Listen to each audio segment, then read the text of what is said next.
Hello friends, आज हम रक्त परिसंचरण तंत्र है उसमें जो क्वेश्चन पूछे जाते हैं उनकी बात करें। तो क्वेश्चन दे रखा आपको कि रक्त परिसंचरण का अध्ययन क्या कहलाता है। रक्त परिसंचरण के अध्ययन को क्या कहते हैं?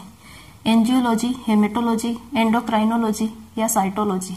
तो कोशिका का अध्ययन होता है उसको क्या बोलते हैं? साइटोलॉजी। कोशिका के अध्ययन को क्या कहते हैं? साइटोलॉजी। और एंडोक्राइनोलॉजी किसके कहते हैं? अंतःस्रावी तंत्र का अध्ययन होता है। अंतःस्रावी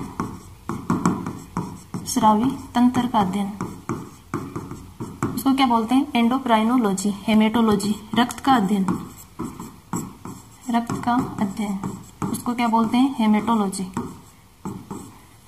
रक्त परिसंचरण का अध्ययन पूछा गया है तो उसको क्या बोलते हैं? एंजियोलॉजी कहा जाता है। रक्त परिसंचरण के बारे में सबसे पहले डॉक्टर विलियम हार्वे ने बताया था। रक्त परिसंचरण के बारे में सबसे पहले किसने बताया था? Doctor William Harvey. इसलिए डॉक्टर विलियम हार्वे को एंजियोलॉजी का जनक कहा जाता है। एंजियोलॉजी का जनक किसे कहते हैं? डॉक्टर विलियम हार्वे को कहा जाता है। रक्त परिसंचरण में बात करें कि इनमें क्या क्या शामिल होता है। रक्त परिसंचरण में क्या शामिल होगा? एक तो होता है हृदय, रक्त और जो रक्त वाहिनियां होती हैं वो शामिल होती हैं। रक्त वाहिनी ये शामिल होते हैं रक्त परिसंचरण तंत्र में। अगले क्वेश्चन की बात करें। अगला क्वेश्चन दे रखा है, हृदय की भित्ति से ऑक्सीजन रहित रक्त किसके द्वारा वहन किया जाता है? हृदय की भित्ति यानी हृदय की दीवारों से ऑक्सीजनित रक्त, जिसमें ऑक्सीजन रहित रक्त पूछा गया है, यानी उसमें ऑक्सीजन की मात्रा कम है और CO2 की मात्रा ज्यादा है, अशुद्ध रक्त है, वो किसके द्वारा लाया जाता है? तो अब हृदय की बात करें तो मनुष्य का हृदय है वो 4 चैम्बर वाला हृदय होता है। ऊपर की ओर 2 आलिंद होते हैं, नीचे की ओर 2 नीले होते हैं। तो ऊपर वाले आलिंद में यानी जो दायां आलिंद है उसमें रक्त शरीर के ऊपर वाले हिस्से से जो अशुद्ध रक्त है वो किसके द्वारा लाया जाता है? सुपीरियर वेना केवा, या इसको किस नाम से जाने जाते हैं? अग्र महाशिरा कहा जाता है। और हृदय के नीचे वाले हिस्से से अशुद्ध रक्त है वो किसके द्वारा लाया जाता है? इंफीरियर वेना केवा या पश्च महाशिरा के द्वारा। और खुद हृदय की दीवारों से जो अशुद्ध रक्त लाया जाता है वो किसके द्वारा लाया जाता है? कोरोनरी साइनस के द्वारा। तो आपको यही पूछा गया था कि हृदय की भित्ति से ऑक्सीजन रहित रक्त किसके द्वारा लाया जाता है? तो कोरोनरी साइनस इसका आंसर हो जाएगा। अगला क्वेश्चन दे रखा है, इरिथ्रोब्लास्टोसिस फिटेलिस तब होता है जब एक कारक गर्भवती महिला के प्लेसेंटा के माध्यम से भ्रूण में जाता है। तो वो कौन सा कारक है उत्तरदायी माना जाता है जिससे इरिथ्रोब्लास्टोसिस फिटेलिस होता है? अगर RH पॉजिटिव नर है यानी पॉजिटिव ब्लड ग्रुप है और RH नेगेटिव माता है, इनकी अगर शादी हो जाए तो इनसे जो संतान उत्पन्न होती है, जो पहली संतान उत्पन्न होगी ना, वो तो कैसी होगी? स्वस्थ होगी, यानी उसमें किसी भी प्रकार की कोई दिक्कत नहीं होगी। और जो ज्यादातर पहली संतान होती है उनका ब्लड ग्रुप कैसा होता है? RH पॉजिटिव होता है। जो बाद वाली दूसरी या तीसरी जो संतान उत्पन्न होती है, अगर उनका भी ब्लड ग्रुप कैसा हो? RH पॉजिटिव हो, उनका भी ब्लड ग्रुप अगर RH पॉजिटिव है तो उस बच्चे की माँ के गर्भ में ही मृत्यु हो जाती है। तो वो माँ के गर्भ में मृत्यु किस कारक के कारण होती है? तो उसकी बात करें तो अगर पहला बच्चा जन्म ले रहा है, अगर पहला बच्चा जन्म लेता है तो उसका और माँ का यानी उस बच्चे का और माँ का कुछ ब्लड है वो कांटेक्ट में आ जाता है। यानी बच्चे का कैसा था ब्लड ग्रुप? पॉजिटिव, और माँ का कैसा है? RH नेगेटिव ब्लड ग्रुप है। तो ये ब्लड ग्रुप दोनों यानी पॉजिटिव और नेगेटिव जब कांटेक्ट में आते हैं तो जब पहला बच्चा था वो तो स्वस्थ उत्पन्न हो जाएगा, लेकिन इसके बाद में माँ के शरीर में कुछ एंटीबॉडीज बन जाती हैं। जो एंटीजन था, RH एंटीजन बच्चे के थ्रू आया था, उसके खिलाफ क्या बनेगी? माँ के शरीर में एंटीबॉडीज बनेंगी। तो इनको क्या बोला जाता है? RH antibody. तो माँ के शरीर में क्या बन जाती है? एंटीबॉडी बन जाती है। अगर बाद वाले बच्चे हैं उनका भी ब्लड ग्रुप पॉजिटिव होगा तो माँ के शरीर में पहले से क्या बनी हुई है? एंटीबॉडीज बनी हुई है। तो ये एंटीबॉडीज क्या करेंगी? जो गर्भ में बच्चा पल रहा है उसको क्या कर देती हैं? मार देती है। तो इसको ही क्या बोलते हैं? इरिथ्रोब्लास्टोसिस फिटेलिस कहा जाता है, यानी माँ के गर्भ में ही उस बच्चे की मृत्यु हो जाती है। किस कारक के कारण? RH एंटीबॉडी के कारण। तो यही तो आपको पूछा गया था। तो RH एंटीबॉडी जिसका आंसर हो जाएगा। इसके इलाज की बात करें कि ये अगले बच्चे की मृत्यु ना हो तो इसके लिए क्या करना चाहिए? जब पहला बच्चा उत्पन्न होता है तो उसके 24 घंटे के अंदर माँ को एंटी डी का इंजेक्शन लगाया जाता है। तो उस एंटी डी के इंजेक्शन के बाद जो भी बच्चे उत्पन्न होंगे वो स्वस्थ उत्पन्न होंगे, उसमें किसी भी प्रकार की कोई दिक्कत नहीं होगी। अगला क्वेश्चन दे रखा है, कपाट किस में पाए जाते हैं? कपाट या वॉल्व होते हैं वो किस में पाए जाते हैं? तो हृदय और शिराएं होती हैं, उनमें कपाट पाए जाते हैं। किस में पाए जाते हैं? हृदय और शिराएं।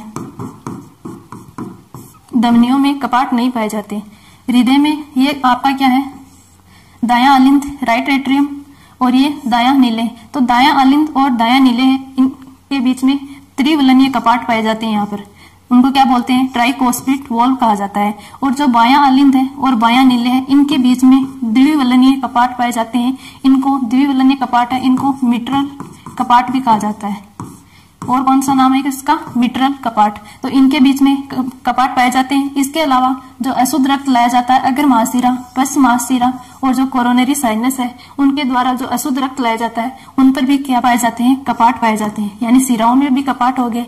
इसके अलावा जो अयोटा है, यानी महाधमनी बोला जाता है जिसको, महाधमनी, इसमें भी अर्धचंद्राकार कपाट पाए जाते हैं। वैसे धमनियां होती हैं उनमें कपाट नहीं पाए जाते, लेकिन महाधमनी इसका अपवाद है, इसमें कपाट पाए जाते हैं। तो धमनियों में कपाट नहीं पाए जाते। तो आपका आंसर कौन सा हो जाएगा? आलिंद और नीले, यानी आलिंद और नीले के बीच में त्रिवलनीय और द्विवलनीय कपाट पाए जाते हैं। इसके अलावा शिराएं हैं, उनमें भी कपाट पाए जाते हैं। तो भी इसका आंसर हो जाएगा। अगला क्वेश्चन दे रखा है, न्यूनतम कार्बन डाइऑक्साइड ले जाने वाली रक्त वाहिकाएं कौन सी है?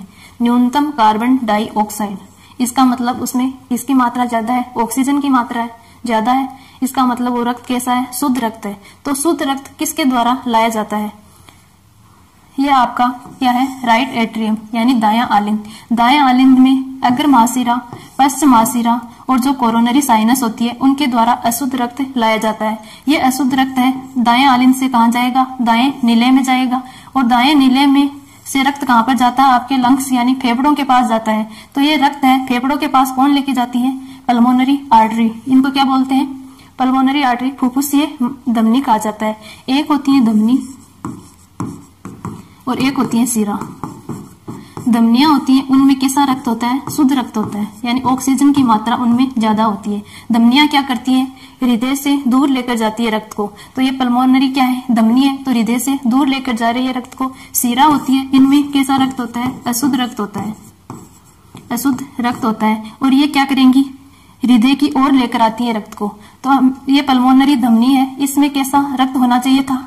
शुद्ध रक्त होना चाहिए था, लेकिन पल्मोनरी धमनी इसका अपवाद है, इसमें अशुद्ध रक्त होता है। ये अशुद्ध रक्त कहाँ लेकर जाती है? फेफड़ों के पास लेकर जाती है। यहाँ पर रक्त का शुद्धिकरण होगा, यानी इसमें ऑक्सीजन की मात्रा मिलेगी।